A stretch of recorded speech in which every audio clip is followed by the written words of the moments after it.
11월 24일 말씀 다니엘 11장 20절에서 35절입니다. 그 자리를 이어 왕이 된 사람은 영광스러운 나라에 욕심 사납게 세금을 부과할 것이다. 그러나 몇 날이 못 돼서 다툼이나 전쟁도 없이 아무도 모르게 죽을 것이다. 그의 뒤를 이을 사람은 낮고 천한 사람으로 왕의 영광스러운 자리를 받지 못할 사람이다.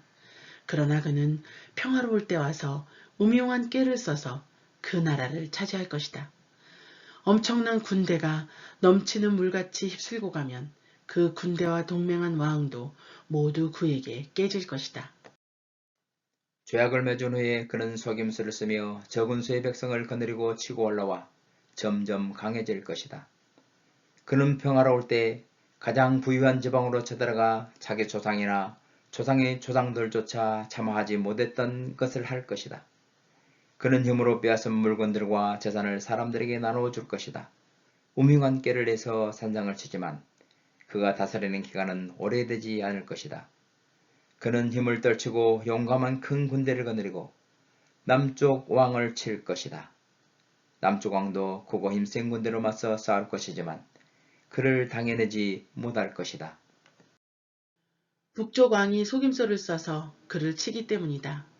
남쪽 왕과 가까운 사이로 귀한 음식을 같이 먹던 자들이 남쪽 왕을 죽임으로 그의 군대는 흩어지고 많은 사람들이 쓰러져 죽을 것이다. 이 두 왕은 한 식탁에 앉아서 먹지만 서로 해치려고 마음먹고 서로 거짓말을 할 것이다. 그러나 일이 잘 되지는 않을 것이다.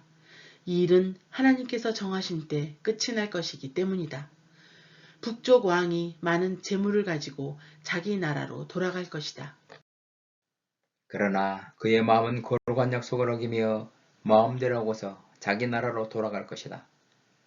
정해진 시간이 되면 그는 다시 남쪽으로 갈 것이다. 그러나 이번에는 전과 다를 것이다. 기띔 예배들이 와서 그를 침으로 그가 두려워하며 철수할 것이다. 그는 돌아가는 길에 거룩한 약속을 한 사람들에게 분풀이를 할 것이다. 돌아가서는 거꾸로 거룩한 약속을 저버린 사람들을 높일 것이다. 무장한 그의 군대가 일어나 성전 요새를 더럽히고 날마다 드리는 제사를 못 드리게 할 것이며 하나님께서 미워하시는 물건을 성전에 세워 멸망을 불러올 것이다.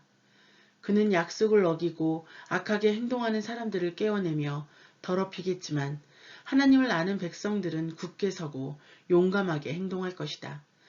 백성들 가운데 지혜로운 사람들은 많은 사람을 가르칠 것이지만 그들은 오랫동안 칼날과 불길에 사로잡히고 물건을 빼앗기며 힘이 빠지고 약해질 것이다.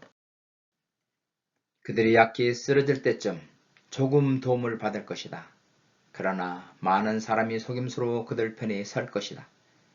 그 몇몇 지혜로운 사람들은 죽임을 당할 것이다. 백성들은 단련되고 깨끗해지고 하얗게 돼 마지막 날까지 이르게 될 것이다. 이런 일이 하나님께서 정하신 때까지 있을 것이다.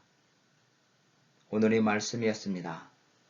오늘도 주님은 당신 편입니다.